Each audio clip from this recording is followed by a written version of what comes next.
Greetings and salutations, and welcome back once again to more One Talent Challenge. Now, I can't seem to put this down. I legitimately can't. Every single time I go to make a video, and I wanted to make like two Pokemon videos back to back, and I sat there and I thought, man, I want to go back to do more One Talent Challenge, and it's because I want to be able to see if I can progress through Nightmare. To be honest with you. I mean, technically, I'm up to a two talent challenge, and I got Spirit of Barbs granted to me on an item right there, plus 2 to Spirit of Barbs, so I'm technically allowed to use that. Of course, the rules are every difficulty I go up from normal, I only am allowed one talent. I made it all the way through with Ravens, and then in Nightmare, I'm allowed another talent, and I'm making it my way through here with Wolves. And then in Hell, I'm going to get a third talent that I can choose, and I think I'm going to go with Firestorm. Because I'm going to need that new... not really new, but I'm going to need the additional elemental damage.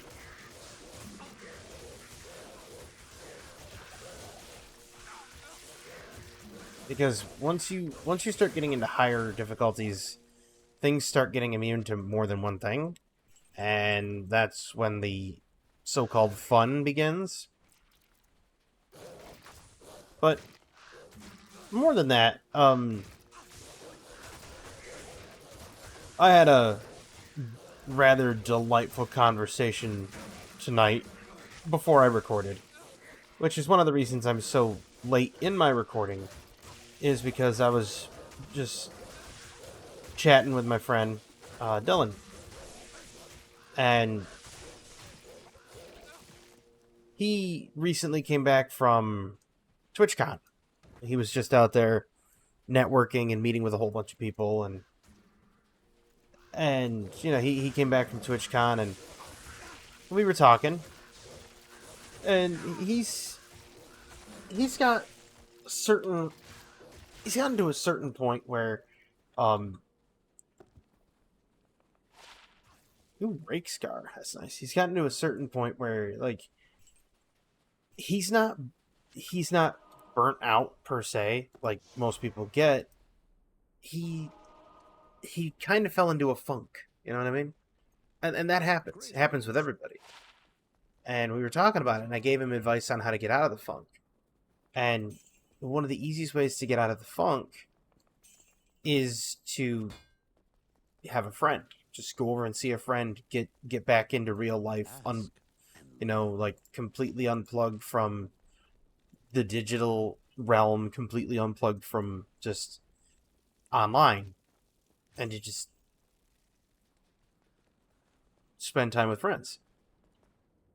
Because spending that time with friends gives you that little bit of a reset that you so desperately need.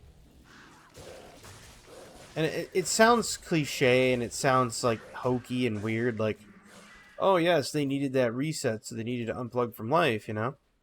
But it's true. It's true, and it gives you the ability to breathe. But we had a discussion while we were walking around. It was a 3-hour walk, 3-hour discussion, within reason. And, you know, we were talking about a lot of things, but among them was, what do you deem successful, right? Because he was telling me that, he likes getting up every day and, trying to be successful at everything he does. I said, okay, but then you have to define success. Each person's definition of success is different. Now, to some people, their definition of success is to wake up, go get money, go to work, make that money, go home, that kind of thing. Or let's see, chasing the bag, as the youth today like to call it.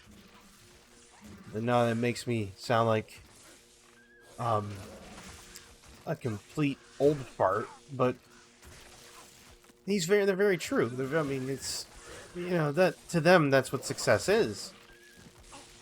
And I think to each individual person, success is a completely different thing. Like for me, success comes in the success comes in as more of a, did I produce something I'm happy with today? You know, did I create something today that I can look back on and smile? Did I create something today that I had an overall joy making? And will it bring joy to others? That's my definition of success, right? Now, I mean, I've done other things too in my life. I mean, I've developed a game. It wasn't a very big game. It was very small, and I ended up losing all the assets to the game in terms of like the physical creatable assets, and so the other two parts of the story that I wanted to tell, I can't tell because I'd have to remake it from the ground up bit by bit, and it's just not really, you know, high on my bingo card, so to speak. Know what I mean? I would love to do it if I had a development studio, but I don't. So when it's, like one or two people sitting around trying to fiddle around with something and put it together, doesn't work that well. So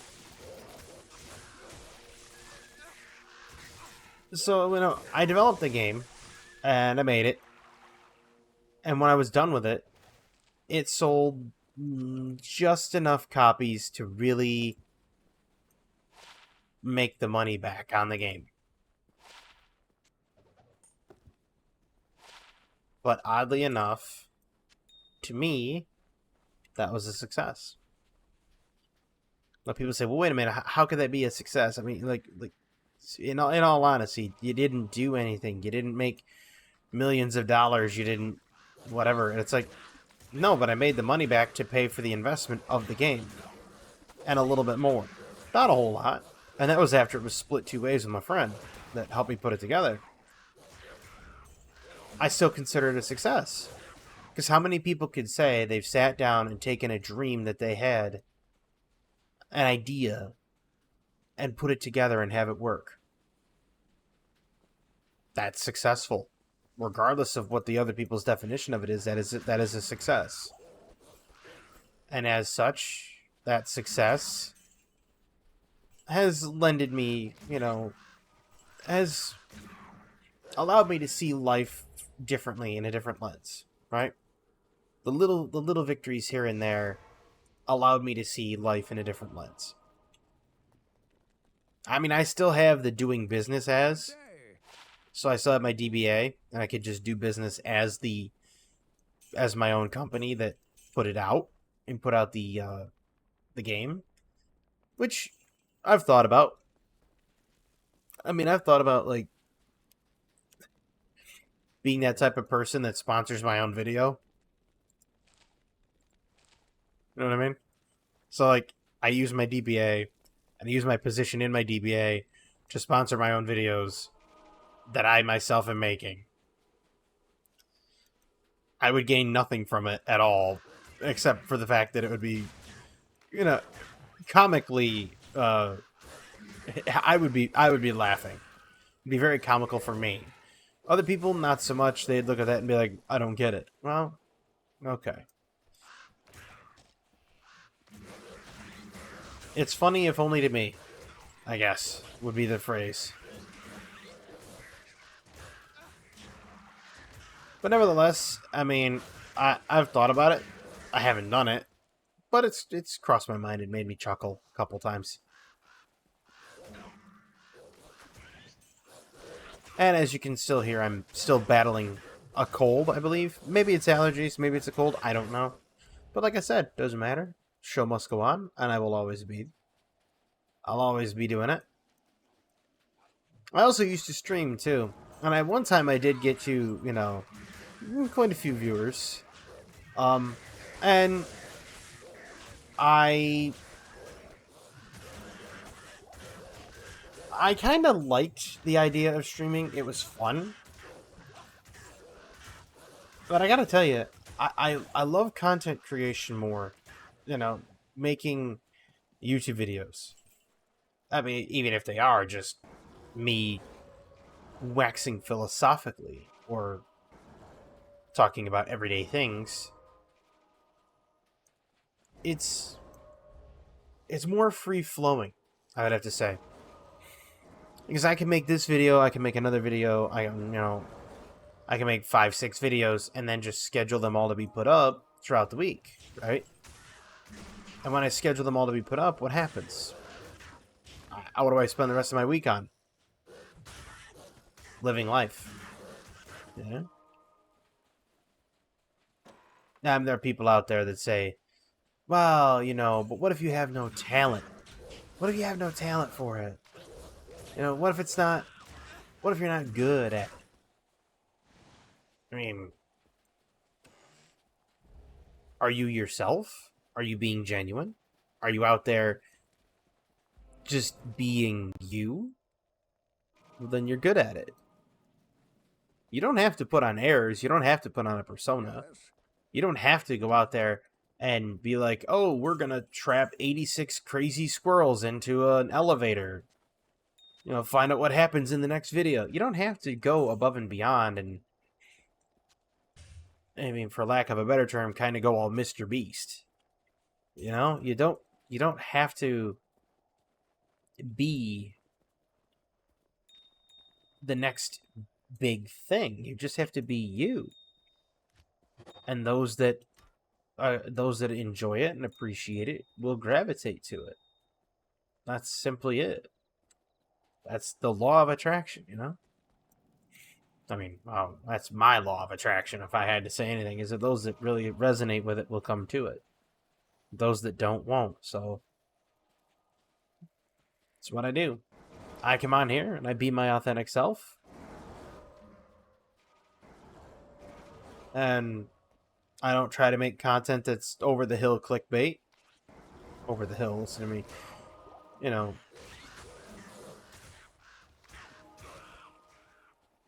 I didn't mean over the hill, because that's old. But I try not to make things that are like overzealous clickbait. I try to avoid that at all costs. But I enjoy what I do. I enjoy everything that I do, and everything that's going on in my life, and I think that's really the key. Is you have to be able to take a step back and say, you know what? Did I enjoy today? And that's a piece of advice I've always given to a lot of people.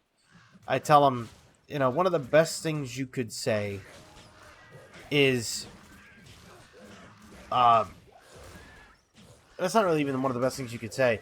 Every single day, when you're done with the day, when you go to lay down at night, you have to ask yourself one question. And I will get to that in just a second. I have to blow my nose, so I'm going to mute the microphone.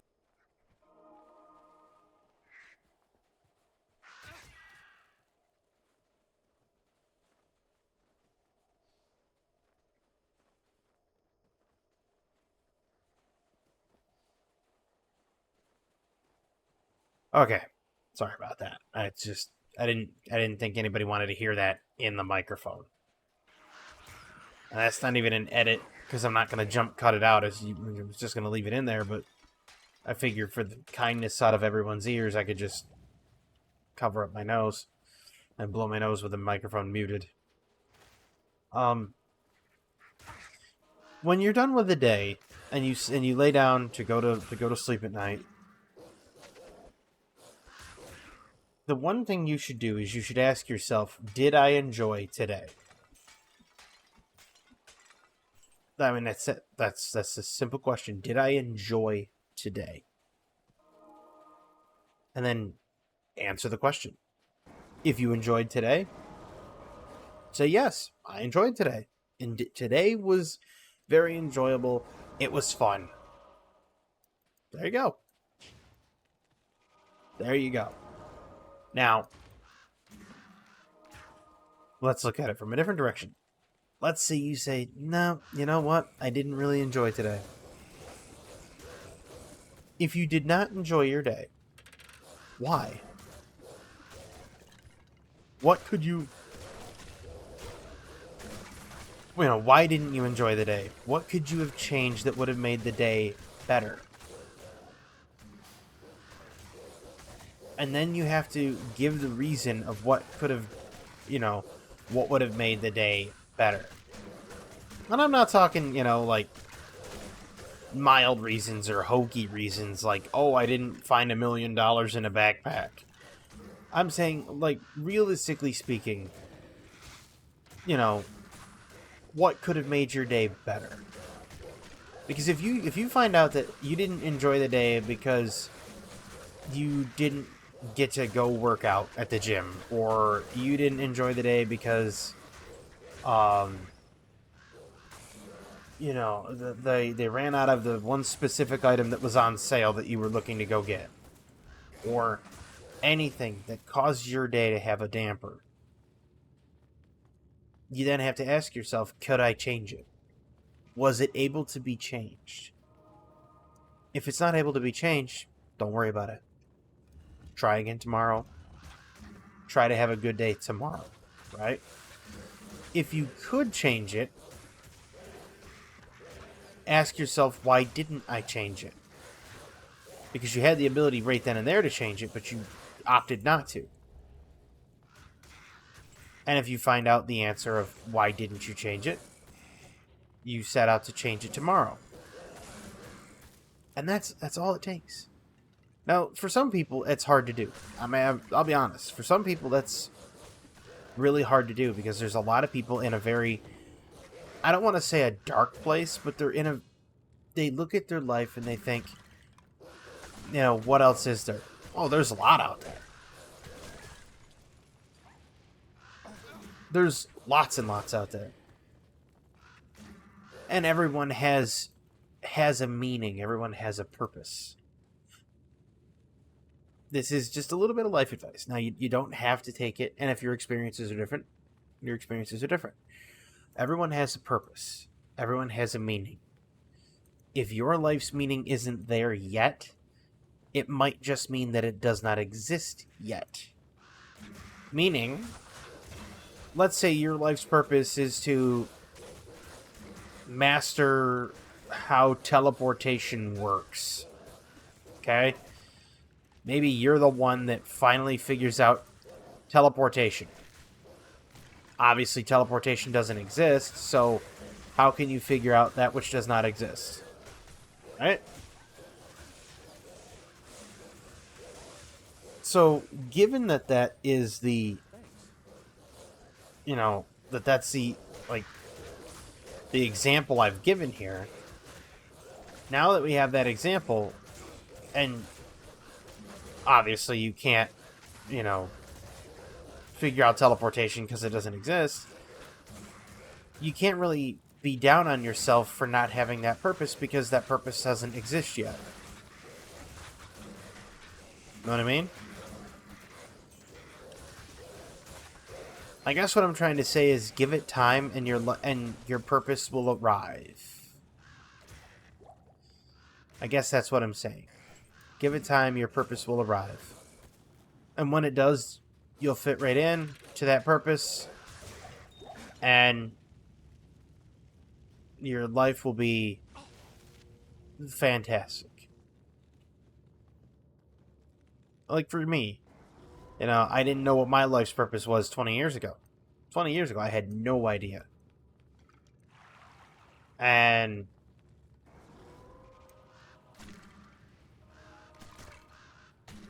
people would say, well, you're trying to say that YouTube's your life purpose? No. YouTube's not my life purpose, but it is the foil by which my life's purpose may become manifest.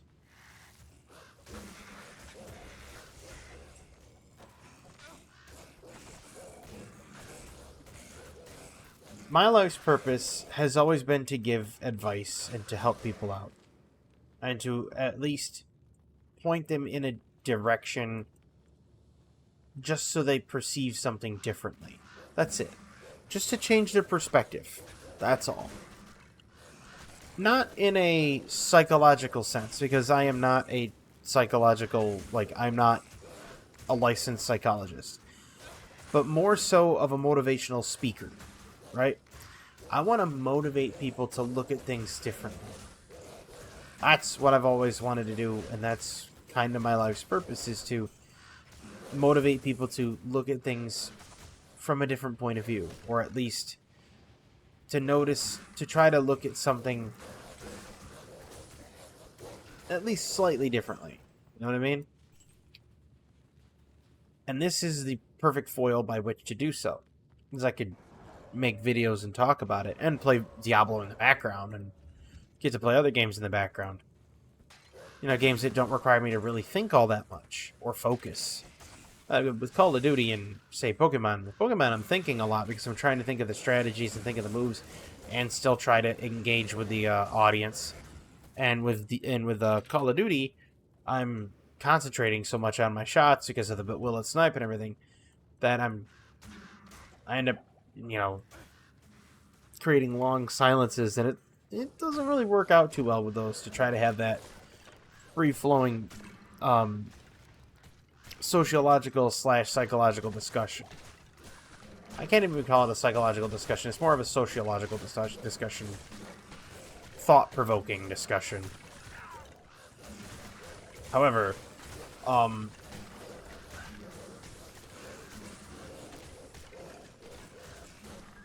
I enjoy being able to get on here and talk about things that matter like that.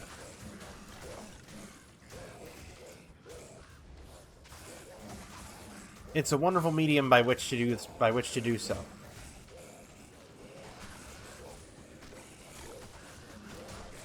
And so, to me, that's,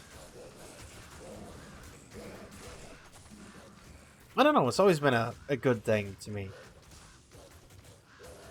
And I like to think that I use the platform for good. I mean, I think that there's a lot of people out there that use the platform for what I would call brain drain media, where it serves no purpose. I mean, it's merely there for entertainment. And if you're entertained by, you know, media that doesn't try to drive home another message, or doesn't try to at least provoke thought, or at least change perspective, or look at something in a different light, that's fine. If you enjoy that other type of media that I consider to be brain drain, of course that's your proclivities, and to each their own. To each person has their own proclivities, and so it's kind of like that old phrase: you might not appreciate the art, but at least you can appreciate the artist's perspective. You know what I mean? Because there's that. It wasn't really an age-old adage. It was an old phrase that I had heard a while ago. It was from somebody who didn't really care about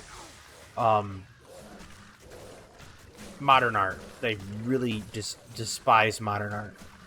No, I'm not the world's greatest fan of modern art, but I'll save that discussion for another time. Meanwhile, I may not be able to be the world's, greatest fan of modern art, but I at least can appreciate the artist's message, even if I don't like the art itself.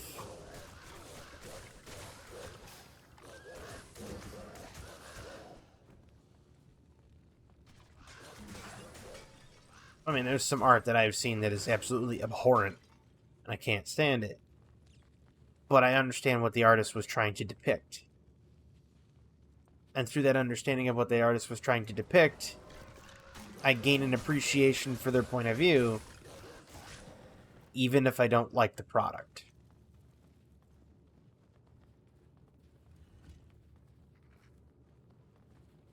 And that's kind of that's the same metric by which advice can be taken.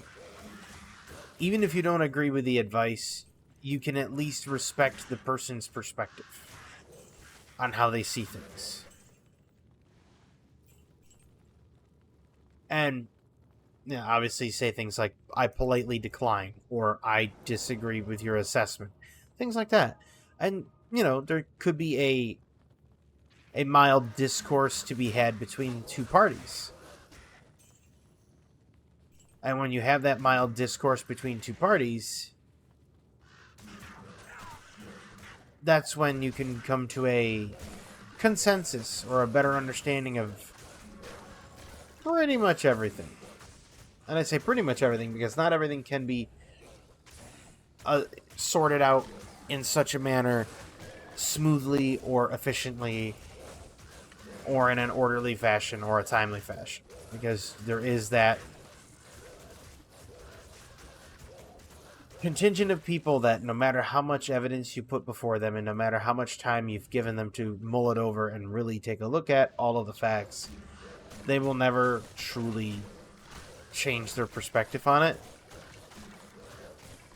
Nor will they openly accept somebody else's perspective. So it kind of ends up being I don't want to say a zero-sum game, but it ends up being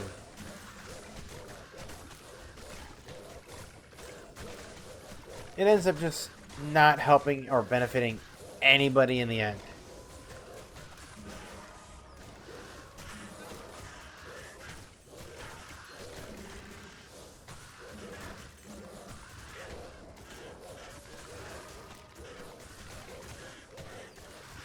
I see right in there. Look at that.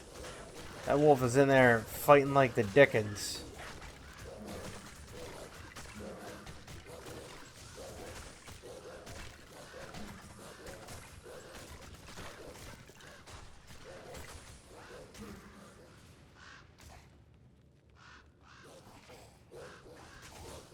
That right there is the problem. Sometimes you just gotta flood the chamber with enemies so that you can get in there and actually do some damage and kill them. But sometimes it's too hard. Ooh, cedar bow. Can't carry anymore. Obviously. Berserker's hatchet. Oh, cool. Open slots. Nice. Is cedar bow something good? No. It's poo.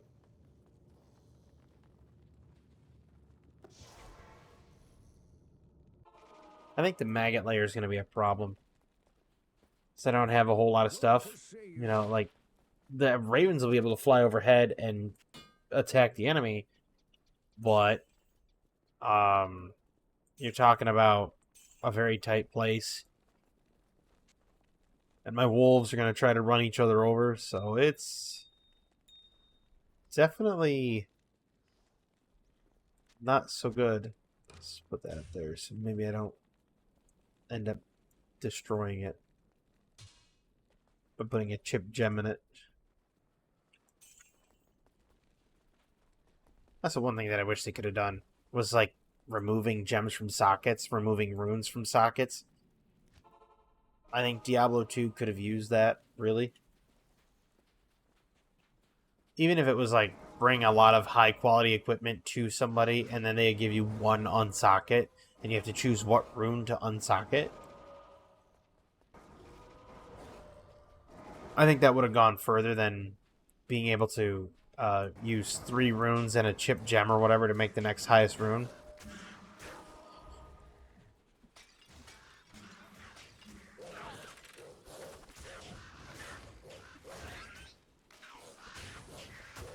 But who am I to judge them? It was their idea.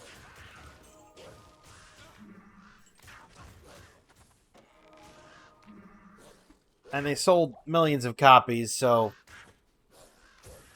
looking back on it now is just kind of, not trying to take away the quality of life here, but it is what it is, I guess. I just think it could have been done a little differently. I think they had enough foresight to realize that with the low drop rates of certain runes and everything, that people might want to get some of the runes back, so you would have thought that that would have been an obvious play to make an unsocket thing.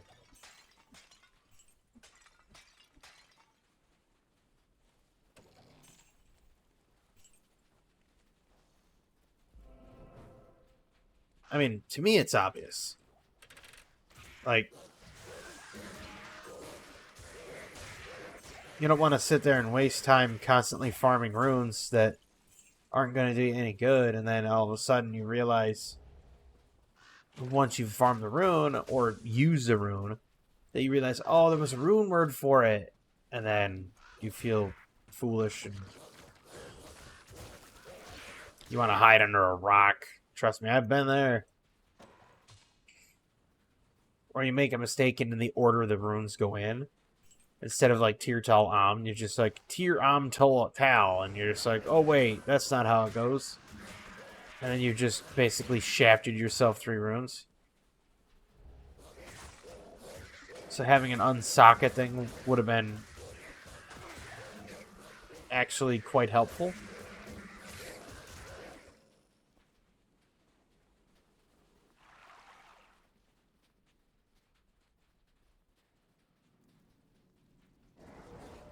If I can get past the Maggot Lair and I can get past the Claw Viper Temple, then I'm obviously not going to do that in this video. I might get through the...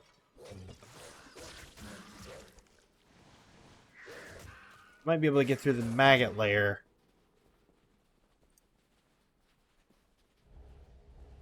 But not the Claw Viper Temple. And yes, it is 2:52 when I am recording this. It's very late recording. But it was worth it to catch up with my friend and talk to him and help him out. Definitely worth it. Though we did have a police officer eyeballing us while we were sitting down on a bench. We're both sitting there, we're having this nice discussion, and this officer just keeps eyeballing us from his police cruiser. And I'm like, really, dude? It's like, why don't you just, you know, keep your eyes on the road and go back to being a highway pirate? I mean, we're in a brightly lit area, clearly visible, sitting there talking and having rather quite the expressive hand gestures while talking.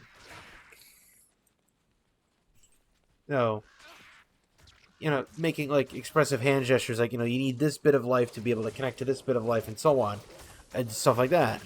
And this was the type of hand gestures I was making and whatnot, so it's like, it's not like the officer was just kind of looking over like, are they selling drugs? What are they doing? And it's like, you can clearly see I'm not doing anything. But it's in their nature to be suspicious.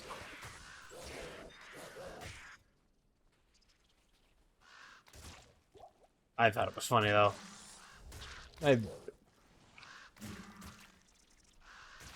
Funny little officer story, right? I am by no means a physically fit individual yet. I'm still rather portly, and I was even more portly in my youth.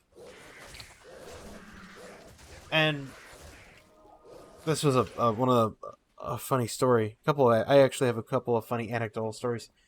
This officer pulled me over, and I was walking. Okay, so I was just walking along, and I'm wearing. This is the weird part. Okay, I'm wearing a vest, like a sweater vest, right? A long sleeve shirt, a driver's cap, and blue jeans. Now, nowhere in this town that I live in is going to dress like a 1940s Englishman at 10:30 at night. Nobody. there's not even a chance that it would happen. But yet, the officer was like, well, pardon me, but, he stopped me and then claimed that, quote, there were people matching my description. How? How could anyone match my description? I am quite literally the only guy that I look like, aside from my brother, who lives 45 minutes away and would not be out at 11 o'clock because he would be asleep. So I'm sitting there and I'm like, what are you talking about? And they're like, well, we had a call that somebody was matching your description and was trying to sneak into houses, etc., so on and so forth. And I'm like, huh? Really? Well, they never did find out who that person was. However, they asked me where I was going. And I'm like, I'm going to go down to the local 7-Eleven. And said, I'm going to go talk to my friend who works down there. Different friend. This one was named Mike. And I'm going to go talk to my friend Mike down at 7-Eleven. And they just kind of gave me a shifty look like, are you sure? And it's like, yeah, I'm sure. Just a second, I gotta blow my nose once more.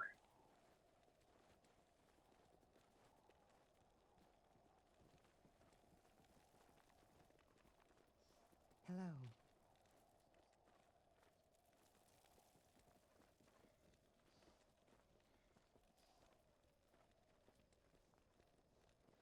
Ah, that was awful. They say that So they didn't believe me, of course. Police are always suspicious in nature. It is how it is. So I went along my merry way. I show up down at 7-Eleven, start talking to Mike. Sure enough, the police cruiser comes in. And in walks the two officers. I turn and I look. The first thing I say to them is, told you I'd be here.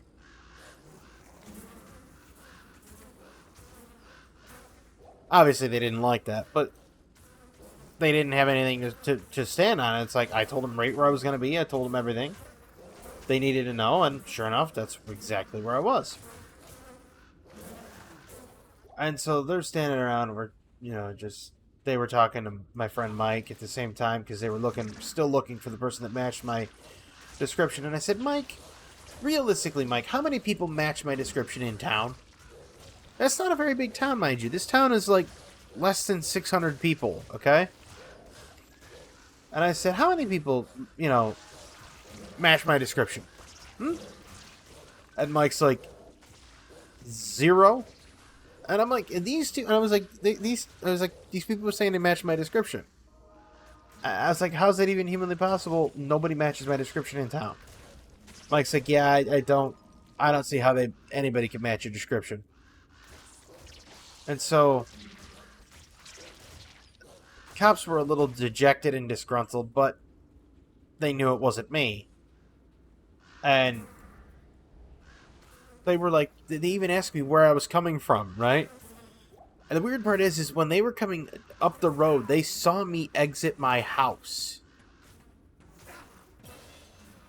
Like, that's the part that boggles even my mind. They watched me leave my house and start walking towards 7-Eleven. And they come up and they were like, where did you come from? Where are you coming from? And I'm like, right there. It's like, you could go knock on the door You know, my mom's still inside. You can go talk to him if you want. I was like, I'm coming from right there.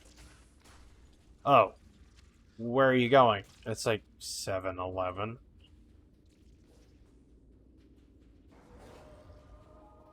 That was one of the stories. I got two more. So, another time the police stopped me, at the time, I was 28. I'm not 28 now. But at the time, I was 28. And I was going up to get the mail from the post office. And as I was on my way up there and really not paying much attention to much of anything, I got right close to the post office. I mean, we're talking, I could have hit it with a stone if I had thrown it. And a cop stops me. And I'm like, what now? Like, he walked right up to me. Like, not walk. He drove up to me, parked, peeked his head out, rolled the window down, peeked his head out of the cruiser window, and said, education is important. You know that, right? And I'm like, yeah. He's like, well, you should be in school. And I'm like, wait a minute. I was like, of course education is important. I knew that when I graduated. And he looked at me and he's just like, no. I said, yeah, I graduated. I already graduated. And he didn't believe me. I didn't have my ID on me, so I couldn't pull my ID out and be like, see, read the birth date. And so I said, yeah. I said, I graduated. I said, I gave him my graduation year. And he still didn't believe me. I said, you want to go into the local convenience store? You want to go into this other mom and pop store? I said, I know the clerks that work there. They can vouch for my graduation year. I was like, in fact, one of the clerks has a son who was in my graduating class. And he's like, no. He's like, I believe you. And I'm like, no, you don't. No, you don't. Otherwise, you wouldn't be sitting there going, no way. So, I had freshly shaved that morning, and I have a baby face when I shave, so he thought I was. He stopped me for truancy. He thought I was, trying to not stay in school. And the third and final story,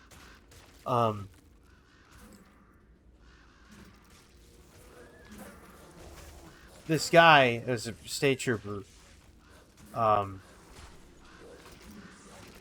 He was, was at the local 7-Eleven. My friend Mike and I were talking about the PS4. And, I mean, I've just, I play video games a lot, as you can clearly tell. And I said, I had asked, Mike, I'm not really a big fan of the PS4. I'm not really a big fan of this, blah, blah, blah. And we were talking about it. And it was right around the time the PS3 came out. I was in my 30s. Well, not PS3. The PS4 was gonna come out, and the PS3 was already out. So I was in my 30s.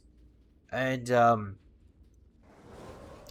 officer's just like, I'm gonna say something that's gonna make myself feel incredibly old. And I'm like, okay. And, he's like, here you guys are talking about, like, PS3, PS4. He's like, and I remember playing the Atari 2600. And I'm like, I owned an Atari 2600. And he stopped and he goes, no. And I'm like, yes. I was like, I owned an Atari 2600. I owned a Commodore 64. I own a VIC-20. I own an NES.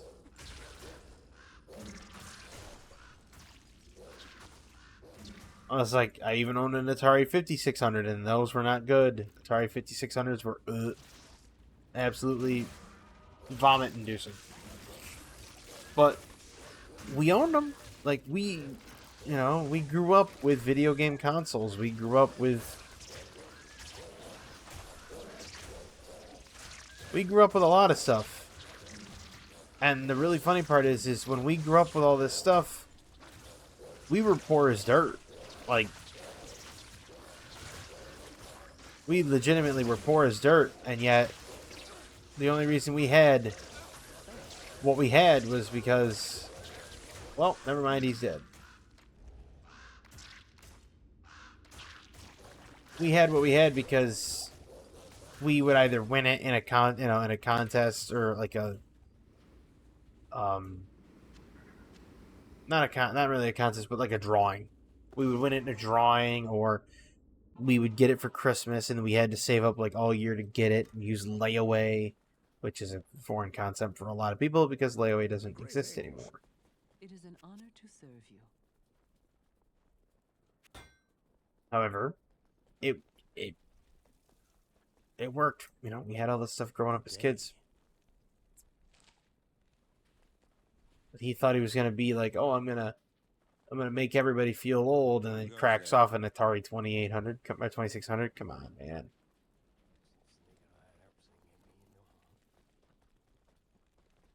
Or no, it was a 2800. Then it was a 5600. Or was it? It was 2600. No, it was 2600 and 5800. I don't know why I transpose those numbers so much. Thought he was gonna make me feel old. Come on now.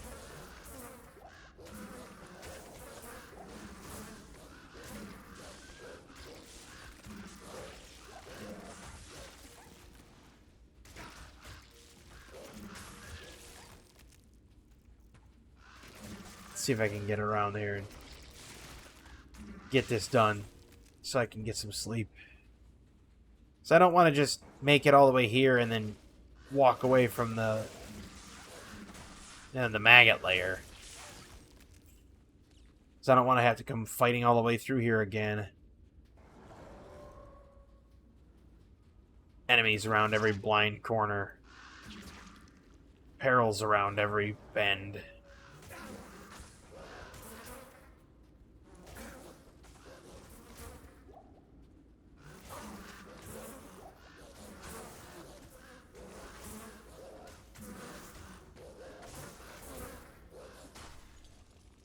This is what I mean about the Maggot Lair.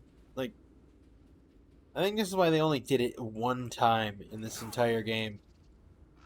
Because it's just a hassle to navigate. Like, in any other normal summon druid walkthrough or playthrough of this game, normally you would just use bear. You would just use your grizzly bear and summon the grizzly and then push. You let your grizzly push, and then you go in behind it, you summon another grizzly, and then it's just you, your merc, and your grizzly. But this time it's just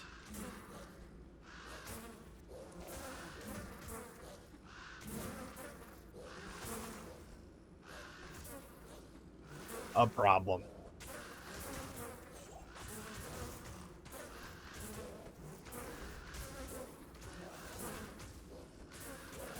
It gets even bigger on hell difficulty, and that's even worse.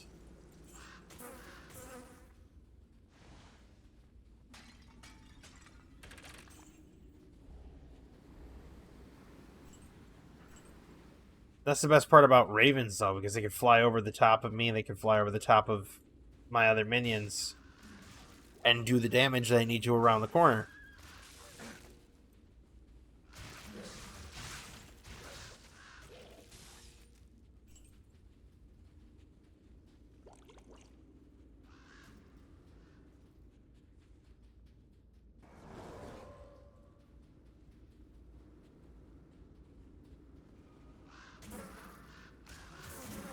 Okay.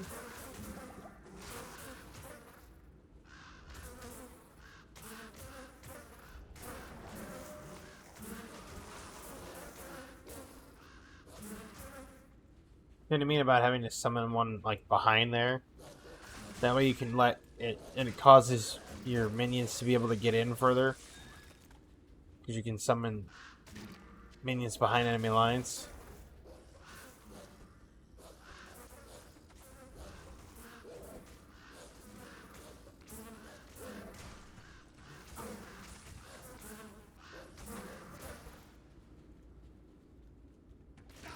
Oh, not doing that.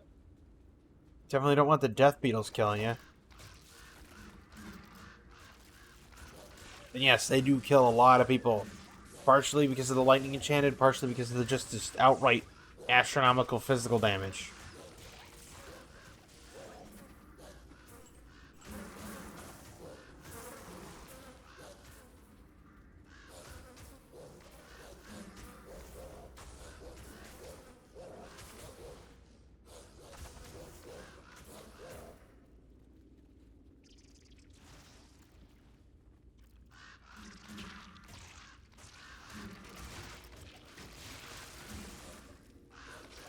Well, at least my wolves aren't in there dying.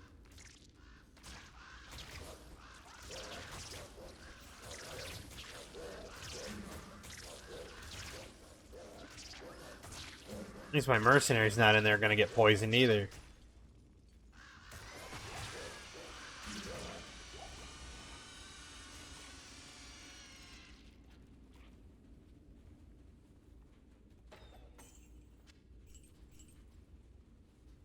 Is that poison from the stupid fat grub there is absolutely vicious. Like it'll chew through your life total like you won't believe. Your mercenary doesn't stop at one life either. Your mercenary's life just goes all the way down. It's tragic, but it's avoidable.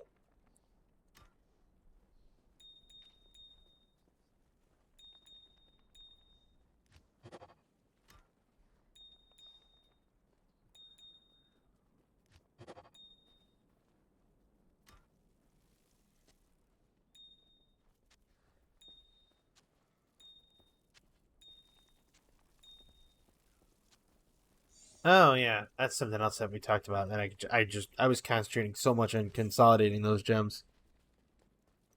The other thing that Dylan and I talked about was it's gonna be the last thing I talk about right before I end this video.